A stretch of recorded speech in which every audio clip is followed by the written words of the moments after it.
It looks that way. Yeah, so we're here today to talk with Jason about mental health. Mental health is a big topic, not just right now, it's really a big deal all the time because without our mental health, everything else in life falls to the wayside. We need not just our physical health, but our mental health in order to have a good life, a life that feels productive, a life that feels valuable and happy. And that's what we're going to talk about today, how we can deal in a situation like that's going on in the world right now, how we can help make this a better environment. So, Jason, before we get started, introduce yourself, please. Tell us, what you do and what your expertise is, please. Yeah, absolutely. Hi, everyone. Thank you for joining me today in my living room, practicing good social distancing. My name is Jason Kamora, and I work for a private practice in Allentown called Koch and Associates, and we're located on 961 Marcon Boulevard over by the airport. It's a private practice that focuses on folks who need services for mental health as well as substance abuse services. And in addition to that, I also I'm part of a project called Reset Outdoors, and Reset Outdoors is stationed really in Bethlehem, Pennsylvania. And what Reset Outdoors does is it looks at using the environment, such as the outdoors and outdoor activities, as a way to help people mitigate mental health issues and stress. Awesome. Awesome. Very good. And Jason, how are you finding right now that your clients, your environment is responding to this situation that we're finding ourselves in? Great question. So it's interesting when this whole situation kind of started off and the pandemic started, people were pretty malleable to it in the beginning. But about a week ago, I think we're in week now, 5 or 6, people are really starting to be affected by it. And what I'm finding is that a lot of folks are having difficulty with just being able to develop a daily routine. They're struggling with depression, anxiety, a lot of mixed feelings that are kind of going on.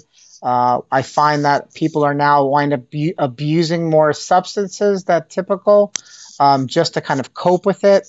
And so we're sort of seeing a myriad of different issues kind of going on with folks. And we're also finding that we're getting referrals for individuals who we typically wouldn't see, come into our office for more acute stays or more acute treatment periods. Yeah, I bet. I'm glad that people are reaching out for help. That's great.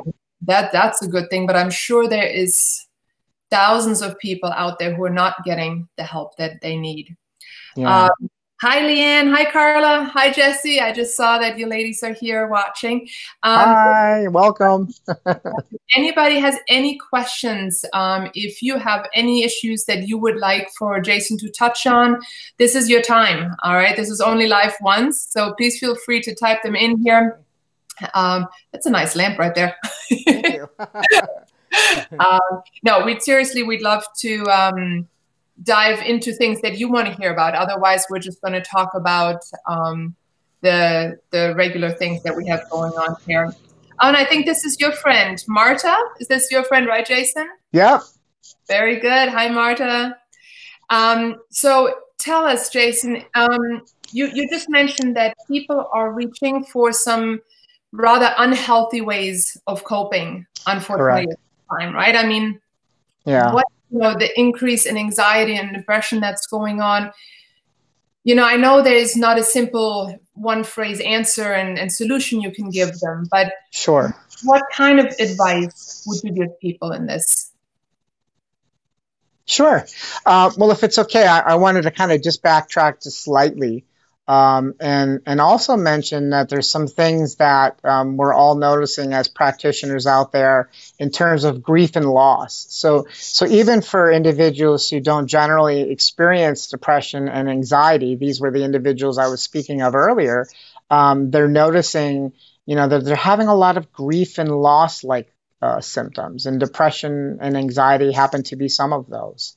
And it's because really our routines have changed drastically.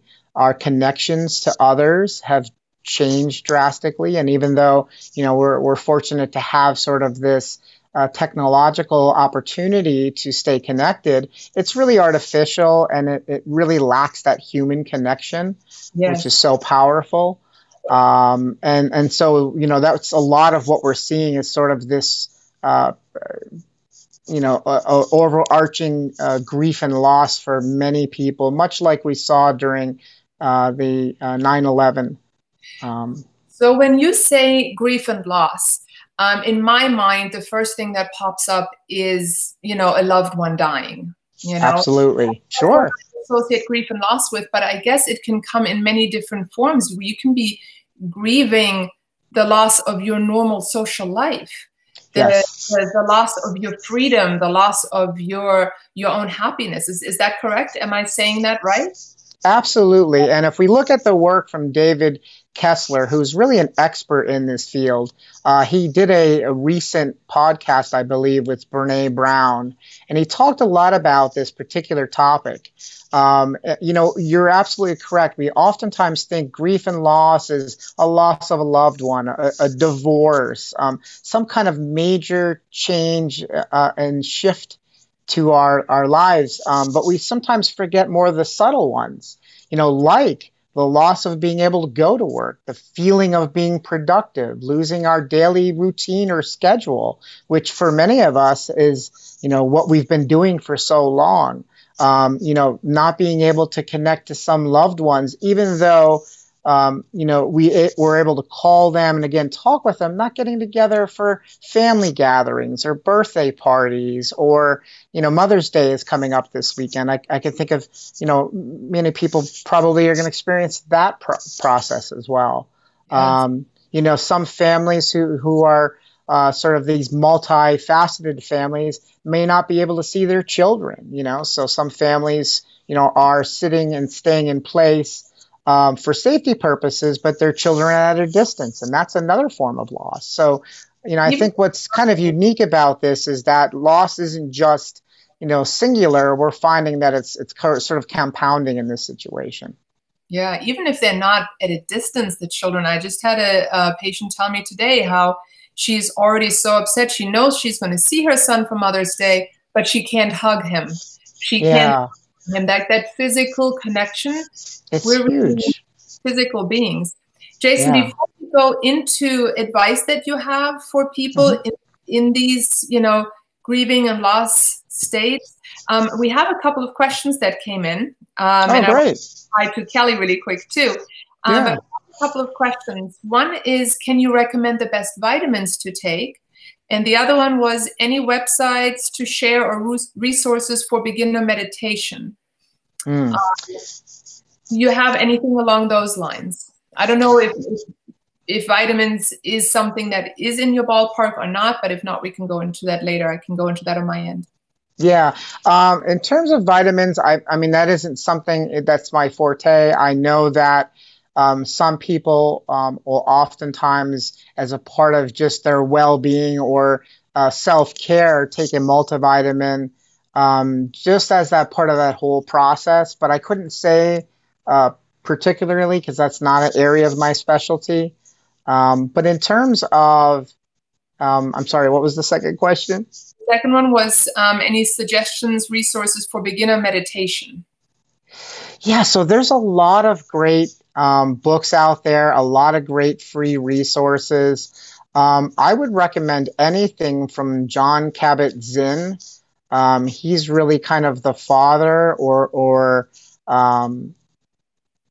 really sort of the person who kind of started using mindfulness meditation in the United States. So I'd say any of his works. There's lots of podcasts that you can find on his work. There are great books. There are great resources online. Sorry? Repeat his name again. Jon Kabat-Zinn. Jon Kabat-Zinn. Okay. Don't ask me to spell it. I won't type it. John, I'm not sure where it's going, but I just want to if somebody wanted to take a note of that. Yeah, so that would be some really great things too. The other thing that I think are really helpful is there's a lot of mindfulness-based yoga. And I know right now people are able to do it more remotely. That's actually very helpful as well. What you're doing with yoga, which is actually pretty profound, and all the research shows it, is you're really connecting your mind to your physical body. And when you're able to do that, you're oftentimes able to really notice changes that are going on, like stress, and you're also able to really mitigate a lot of that stuff as well. Just noticing tension in your body and being able to connect with that, and then finding a way to sort of, mitigate that stress. Yes, yes, absolutely. I heard of the app Calm. Have you heard of that? Yes, I have. Yeah, I heard. I personally haven't used it yet, but I heard people really love that for beginner meditation. Mm-hmm. Yeah, there are a multitude out there that are free and very easy. Something that's guided oftentimes is a great way to get started, because then you're sort of able to really, a lot of times people are so worried about their performance when they're first practicing this technique. And it's not so much that, it's really just kind of noticing what you're experiencing, even as you learn to develop your practice. So sometimes guided meditations are a great way to start, because it helps that person not necessarily focus on, how well they're performing at trying to meditate, and more on the meditation itself. Yeah, I agree with that. Guided meditation was definitely a big help for me to not. I get that monkey in my head that says, "Oh, you just thought of something else. Oh my God, your thought, oh, you're doing it wrong." Yep. Or, oh, did I turn off the stove? Yeah. Yeah. It has such a beautiful, if you just type in guided meditation.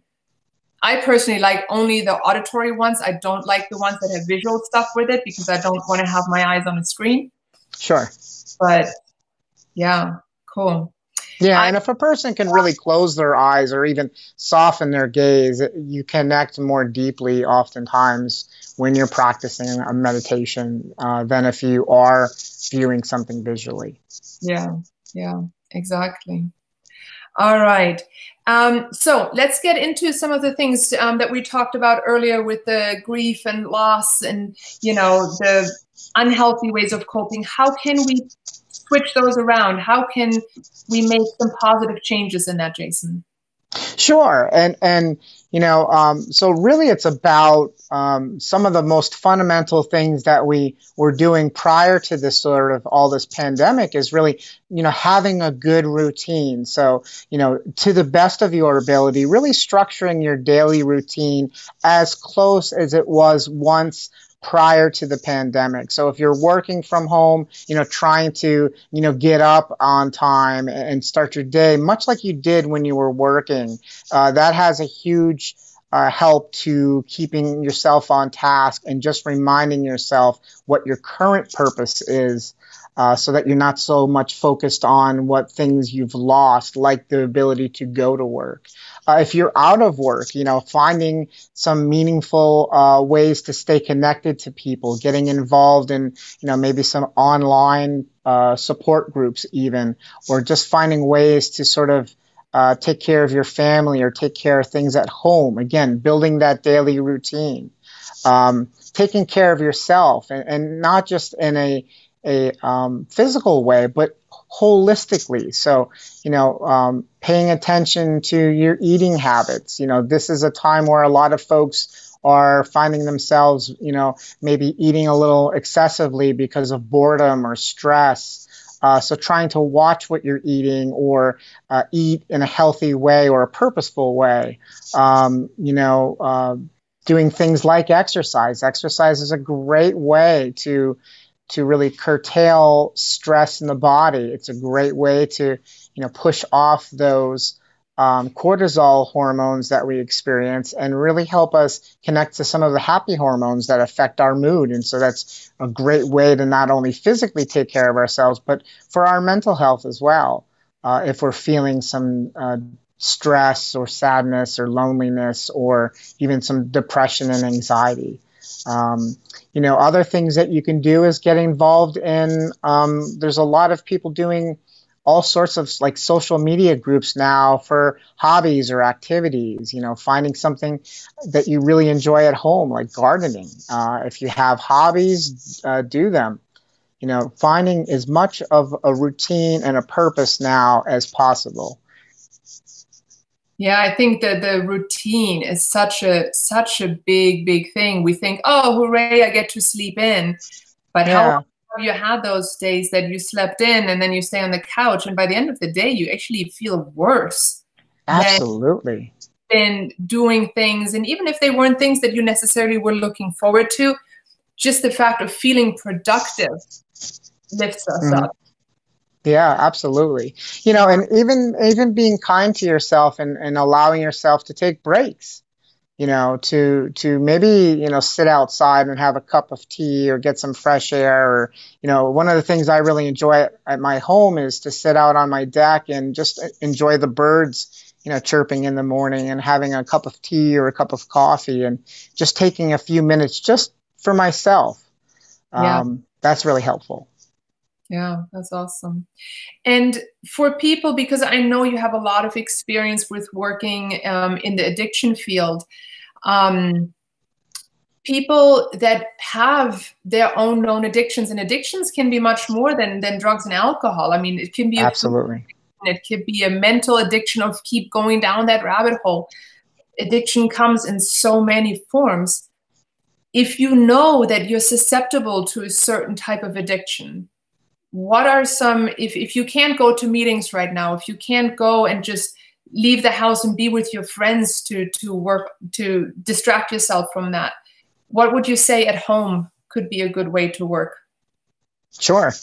Well, there are many ways to get to meetings now. If in fact, the support groups are something that you benefit from. I could tell you most of the meetings for addiction, whether it's alcoholism, drug addiction, um, eating issues, sex addiction, you name it. There are a lot of online services now available for supports. If you can't find one, you can certainly, Google is an amazing resource in terms of finding stuff online. You can pretty much find everything. If you're not able to, really just try to stay connected with the people that were once in your life. So if you are a person who has been in recovery for a period of time, and you find yourself in a fellowship, stay connected to the people that you were involved in. Again, finding meaning and purpose is a huge value to staying on track and helping you and the people around you keep moving forward, because we're all in this together. And sometimes I think we forget that. I know I sometimes fall victim to that as well, as I kind of forget that there's others out there. I'm so focused on helping others. But we're all in this together, staying connected to even your neighbors. Yeah. Whatever you can do to sort of keep that routine that you once had prior, so that you don't wind up using those old negative habitual patterns to manage the feelings you're feeling inside.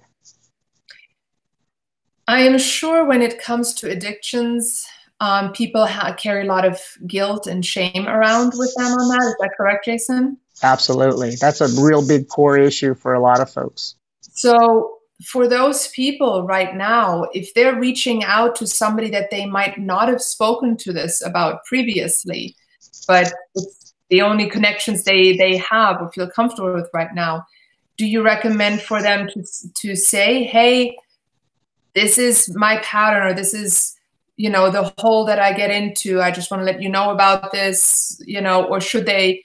And some people feel really be just ashamed of feeling fearful of the virus, or feeling fearful of what's going on in the world, because there's so much bashing going on the internet about, oh, how can you believe that? And, how can you not believe it? Like it goes in both directions.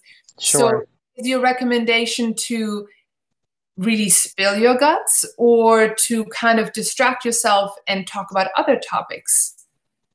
You could do two things. So, if the person, of course, is feeling comfortable enough and they feel like that works for them, it's certainly encouraged to let people know, but you don't have to divulge everything. I mean, if you think about the fundamentals, we're all suffering right now, and so some of us are suffering more or less than others, but we're all kind of going through something during this experience. And so maybe even talking about just how you're feeling through the situation is a way to relate to someone else, if you're not comfortable with actually saying, I have this history of, drinking when I'm feeling depressed. You could just talk about the sadness or the depression or the difficulty feeling connected.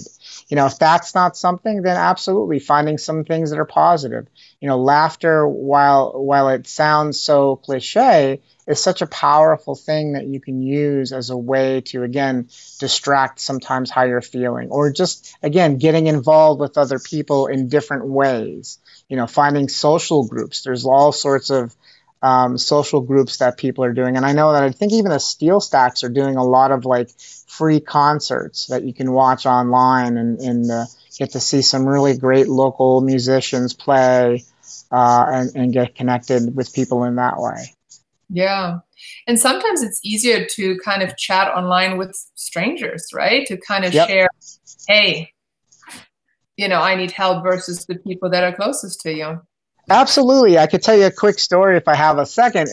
I have a gentleman I'm working with in my private practice, and he said to me that when he was actually going to AA meetings in person, he really kind of felt kind of out of place, and he was really fearful because of the shame and the guilt that he has, around his addiction.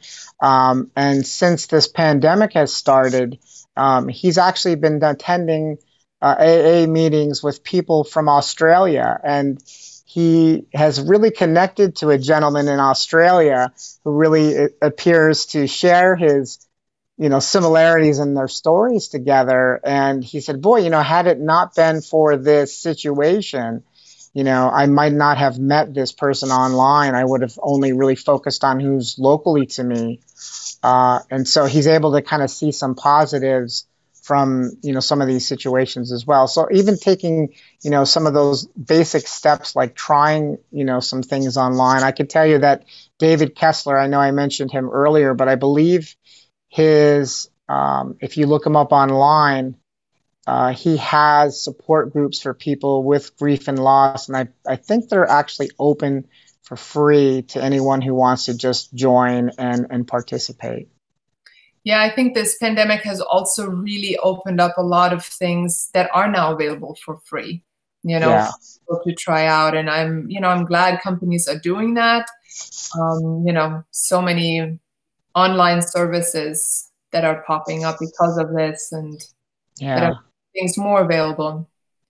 Well, we're going to need it. I suspect that the psychological impact from the pandemic will far exceed the physical aspect, and that's not to diminish the horrific medical side of it, but it's something that I think even when we get close to the end of the physical aspect of the pandemic, that we'll really be seeing a spike in a lot of people's mental health, and just how now they're able to kind of like take a breath of fresh air, and that's usually when it oftentimes hits people the most. Yeah, I've heard people say that they are afraid how children are going to be raised after this, and how are children going to connect with those around them? Are they going to be fearful? And it's a very sad, thought to think this is going to change people for forever, Mm-hmm. Yeah, absolutely. Yeah. So if you had to pick the number one, that doesn't work. The top three tips that you have for people right now. You had already mentioned, finding a routine, right? Mm-hmm. Find your daily routine. You had mentioned being mindful about what you're eating, right? To just, not go crazy on that. And then exercise, right? Would you say those are your top three? Or are those just the three that stuck in my head right now? No, absolutely. I would definitely say, take good care of yourself. That routine is so important. It is such a vital tool to our existence as Americans. We've really kind of adopted our daily routine as a way of living for many of us. Good, bad, or indifferent, we define ourselves by our routine or our work. So try to, the best you can, develop that routine or create a new routine for yourself. Yes, definitely taking care of yourself. And again, not just in a physical way, but as holistic as you can, exercise, trying to get good sleep, not sleeping excessively either, but making sure that you're getting good quality sleep, eating the best that you can. This would be a great time for us to do things like I've been trying to reduce my caffeine intake. I like coffee. So, trying to do things like just, taking better care of yourself, is a huge impact as much as you can. If you adopt a particular faith or religion, using that as another way of taking care of yourself, because that's such a huge part of your life. And then again, being active, that's huge. I didn't really mention it too much yet, but I wanted to kind of quickly share. When I work with Reset Outdoors, and one of the things we do at Reset Outdoors is we help people connect with their feelings and such through using the medium of the outdoors. So whether it's taking a person on a hike, getting out on a paddleboard or a kayak, or somewhere in nature through meditation practices, we help them kind of utilize nature as a means to cope with stress and other mental health conditions. And if you look at the research, you'll see that even something as simple as going outside for 20 minutes a day, upwards of 2 hours a week, can have a significant, profound impact on a person's mental and physical health. Oftentimes I hear people say, wow, they have such a clarity in their thinking, especially if you're sitting in front of a computer all day. I know that I get a lot of tension, headaches, and your eyes are always kind of staring at that blue color on the screen. But getting outdoors is a great way to do that. And we have kind of created this little, I don't know if you could see this or not. Hopefully you can. But this is our little compass. And what the compass represents are, 6 different areas of a way that you can check in with yourself. And so we encourage people, we teach people to take this compass and utilize it as a way to do a self check-in before stepping out in the outdoors, as a way, again, to sort of self-regulate and just kind of notice, what they're finding success in and areas maybe where they kind of need more attention in. And, you could take this and you see there's a rating scale on the little arrows from 0 to 10, kind of rating each of those areas for yourself. And then just kind of noticing any changes, both pre and post. Oh, a little higher? There we go. We couldn't read the bottom part of it. Okay. Oh, sorry about that. You can also find this resource. It's all free on our website at resetoutdoors.com. So online, you don't have to worry about copying anything or taking notes here. You can certainly just, go to resetoutdoors.com and print this off for yourself. But it's a great way just to kind of get in the practice of taking better care of yourself and utilizing whatever you can use in the outdoors as a means to mitigate some of the stress and stuff that's going on for a person. So how would you, if you say to check in on this, how would you do that? Sure. So what I typically do when I go on a hike or when we do what's called Thrive in Place, we've been doing some video series. We're taking people on virtual hikes on our Facebook page, and then having people sort of find a place in themselves. So you can kind of go around and just find each of these areas for yourself. So pardon me, I'm not looking. So I can look at my thoughts up here at the top, and then I can kind of go down here and just kind of rate, like, how are my thoughts? Am I finding that I'm having a lot of negative thoughts or worried thoughts? Maybe I'm currently unemployed and I'm worried about, unemployment coming in, or how will I deal with some of the things going on there financially? Just kind of noticing and then And the really on this Likert scale, score that, and then go to each one of these. And then what I do is we take folks out and show them some meditation practices, some body scans. We do a lot of body scan work, like on a hike, mid and post, and then have them check back in with this compass and see if there's been any noticing changes, both pre and post activity. And you would like to see the numbers go down. So if you feel like you have a lot of negative thoughts, it would be a higher rating than if you feel your thoughts are peaceful and calm. Is that correct? That is correct, yes. Okay. Gotcha. So, and like, for example, your health might not have changed on a 20-minute hike, but your feeling towards your health, is that what you're rating? Absolutely. So you might go out there in the beginning, and I know that I kind of joke around that I feel like a Tin Man. So I might kind of start the hike off and feel kind of stiff, or just noticing some, pain or discomfort in my body. But afterwards, after going on a hike or on a paddle board, I might notice that some of that has decreased for me, or that I just feel, healthier. I just feel like I can breathe better. I can feel more connected to myself. Great. Awesome. Yeah. All right. I shared the link to Reset Outdoors. I shared that in the comments here. So great. Write it down. It's right there. Very good. I saw the question from Carla. What was at the bottom? Okay, we answered that. Good. Hi, Jessica and Eiley and Itzy and Leah and Michael and Lisa was here. And hi, everybody. And Lauren. All right. And Leslie. Gabi. Okay, cool. Very nice. Hi, everybody. Didn't get the chance to say hi in between. I was too focused on what you were saying here, Jason. All right. So to wrap this up, I think we could talk for quite a while here. Oh, I do have one last question, though. Before I give you the final words, your final thoughts here. I've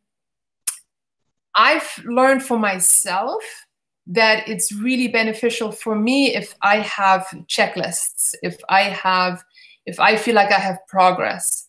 So it's one of my things that I like to write down, things that I want to get done, and I feel very accomplished, and I feel like, I'm proud of myself or whatever if I made a lot of check marks, right? And yeah, sure. Myself. And I will put something as silly as take a shower, check mark, get dressed. The getting dressed is extreme because I tend to do that. But you know what I mean? Like to put things on there, and I will put on there, take a break and take one walk around the house, Yes.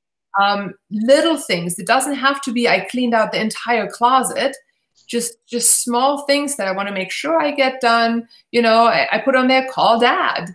Yeah. I'm glad at the end of the day when I can go through and do that. Mm-hmm. Is that something that you find is that just me, or is that a lot of people? No, I think that's a great skill. I'm glad you actually mentioned that. It's a great way to help you stay on task and to feel like you are meeting some goals. Because again, if you are at home right now and not able to physically go to work, your routine's going to look different. And so, it's important to remind ourselves that, completing the goals that we set forth for our day, no matter how big or mundane we might consider them, are very valuable to us. And it's really good for our well-being to know that we're checking it off. I definitely would recommend making lists. I use to-do lists all the time. I try to schedule and follow my schedule. It helps me feel accomplished as a person. Again, it brings meaning and purpose, like I'm doing something of value for my day, since my day looks so differently than it used to. So anything you can do like that is absolutely valuable, and making sure to make time for you amidst all of that. I know that a lot of families right now are both working professional and teaching their children and trying to be school teacher and just making some time, doing little things like playing a board game even with your kids, for 20 minutes or something like that. Just little tiny things you can do throughout the day for both yourself and then for others. Or as Isla just said, check mark, fed the kids, feeding kids. Yes, exactly. And think of it like this, this, a lot of times I'll use this analogy. It's kind of like when you're on the airplane and the flight attendant says to you, hey, listen, when the oxygen masks come down, you put the mask on yourself first before you put it on someone else. And if you don't, I know it sounds so, we get fearful of thinking that that's okay. It's not being selfish. It's really, we're better caregivers to others when we care for ourselves. And so it's really important to just taking a moment to ourselves to make that check mark or to make your bed or, just to get up on time instead of just sleeping in a little bit more and having a sense of accountability to yourself, can have a really positive impact when we talk about, mental health. It's all cumulative, so it sneaks up on you. I have to admit, I'm very grateful right now that my children are older. They're 10 and 12 years old, so that means I don't have to dress them. Sure. They can make their own food, actually. I don't have to be there every minute of every day. Right. And thank goodness, even with school, I'm very, very grateful that my kids are very self-motivated and self-directed in that area. But I know, there's a lot of people who either have very little ones that need them all the time. Yeah. Or that need them even more so with school stuff now. And I know for myself, when my kids were little, I love them with all my heart. But sure. I needed that time where I got to be me, where I got to be that adult, and I went to work and I was productive. Because at home, that never feels productive. Feeding children, cleaning the kitchen, doing laundry, straightening up, and then you're doing it all over again. Nobody ever said thank you or paid you for it. Sure. Right? And yet it's probably the hardest job you've done all day. Oh my gosh. Yes, it is so exhausting. Yeah. So, for us ourselves to, at that point, to take a time out, say, Mom needs time out. I need to lock myself in my room. I'm going to go stand in a corner and do a silent meditation or something to control our own, feelings of overwhelmment and all that. To me, that's parenting is a huge mental health challenge. Yes. Yeah, putting that oxygen mask on you first before your child is so important. And again, being realistic with your expectations right now. What used to be your child's routine has changed too. So, just being mindful of that and being mindful of what your expectations need to look like right now. I have to check myself.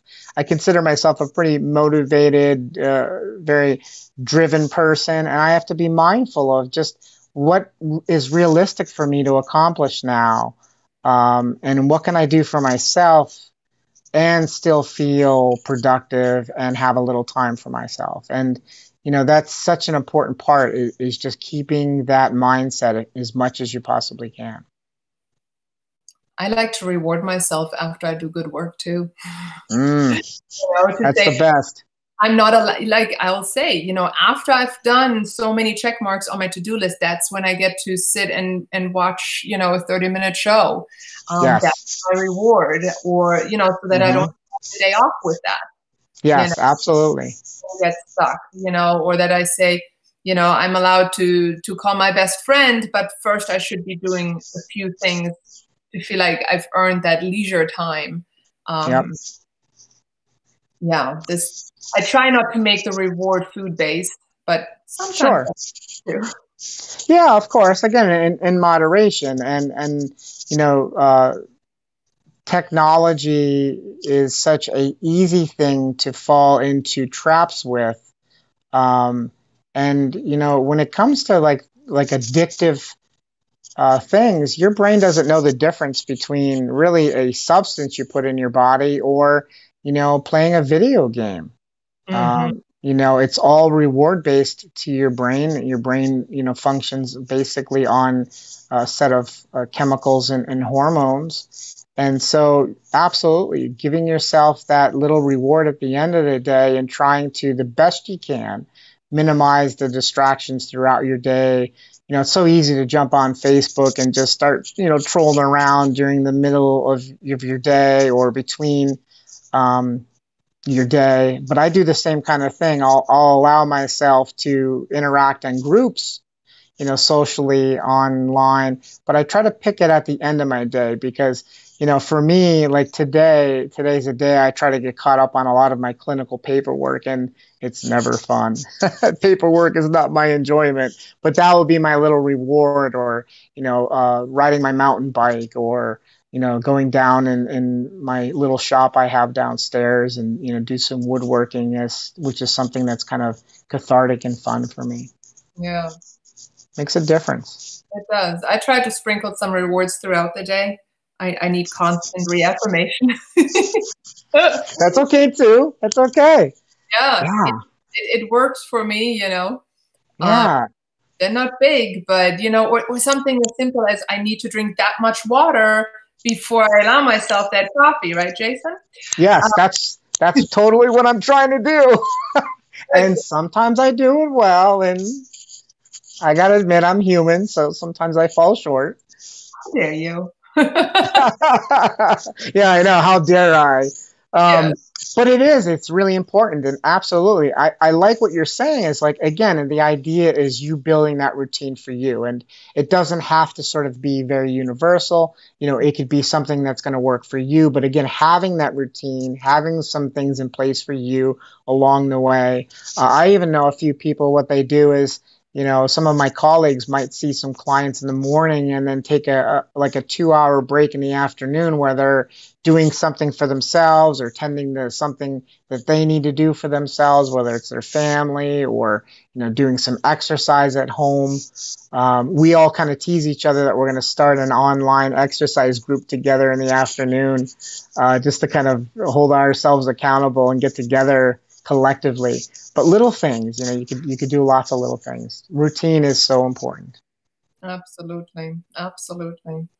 And I think if anybody who's watching wants any support or any help with any of that, just, reach out to us on private messenger or on here, and we're more than happy to help out wherever we can and connect with you and support you, because honestly, I know for me, and I'm very sure it's the same for you, Jason, being able to support others and help others and to contribute to other people's well-being makes us feel good. Absolutely. And, it's the reason I get up in the morning. Yep. So I love being, helping other people's lives be better. So if I can do anything for you guys during this time and at any other time, I'm here, and I know Jason is here the same way. So please always feel free to reach out and ask. So we Absolutely. Stay connected. That's huge. Humans are not designed to be in isolation. Sometimes we want our free time. And I did see one of the comments that popped up with, I don't know who said it, but mommy timeouts. I thought that's brilliant, by the way, whoever said that. But, staying connected is so huge. Yeah, cool. All right, Jason, do you have any final thoughts? Any last pearls of wisdom you want to throw out at us? I don't know that it's pearls of wisdom, but I will say this, don't be afraid to ask for help. If it doesn't mean that, you're making mistakes in your life. I think a lot of times when people reach out to see someone for counseling, oftentimes it's when things are really kind of going bad in their lives or not where they'd like it to be.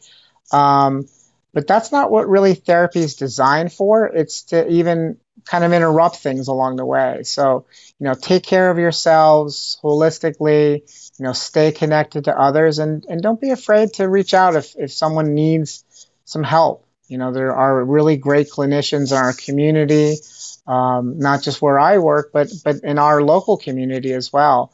And sometimes it's good just to have a sounding board where we can kind of call them up and have a session and just kind of vent our frustrations with what's going on. It doesn't have to become a problem in order to get the help that you need. Exactly. Exactly. I think there's such a stigma to seeing a therapist, and it really doesn't Yeah. need. Yeah, it's not. I mean, some of the healthiest people are the ones that are really kind of taking care of themselves emotionally and mentally. And again, prevention is so key. If you can prevent long-term things like depression and anxiety set in, you can really mitigate some more severe things like addiction as one example, or even things like suicide. Mm-hmm. Absolutely. Absolutely. I can't wait till it's that bad. I mean, obviously, I would say that from a chiropractic standpoint all the time. Don't wait till you can't walk anymore before you take care of your spine. Right. Maintenance is the key, and it is so much easier when you can stay at a good level, or when you're not all the way down, when you just feel like, it could be better. Let's what I can do Absolutely. a little bit better, so I don't have to dig myself out from the bottom. Or if you've been at the bottom before, let's make sure you never get back to that. Let's make sure we can keep you on that higher track. It won't always be up here, because that's not, that doesn't work. We need our ups and downs, but let's keep them up here and not dip all the way down. Precisely. And having that support is key. I mean, if you think about anyone, and I'll just kind of say this sort of in closing, is if you think about anyone that you sort of, admire or would emulate to be like, if you really look at that person or those individuals or that group of people, they all have support around them. Nobody does anything alone. And so, staying connected and taking care of yourself is such a critical aspect in all of our lives. Exactly. Well, Jason, thank you so much for being on here with us today. I love that all this came about through this Facebook group. Yeah, how great is that? I really appreciate your time. Yeah, it's very cool how this all worked out. And guys, if you have any questions, if you're watching this later and you have questions, same for you, reach out to us, or reach out to others. There's so many people that actually love to help.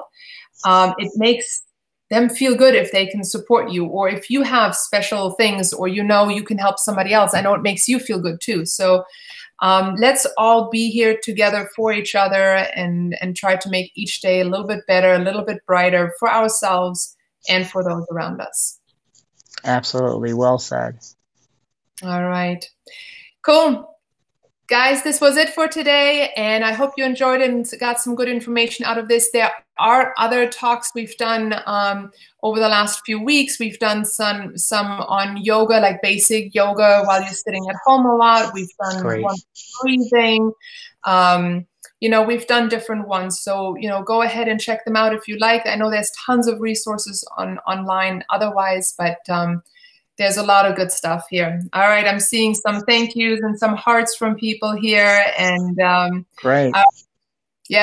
That's it for today. Have a wonderful weekend. Happy Mother's Day for all you moms out there. And if you need a mommy time out on Mother's Day, that's okay too. Mother's Day does not mean that you have to be on top with your kids all the time. It also could mean that you just get a few hours to yourself. Absolutely. Cool. All right, Jason, I'll see you again soon. And everybody else, we're going to say bye. Take care. Bye. Take care. Thanks for your time.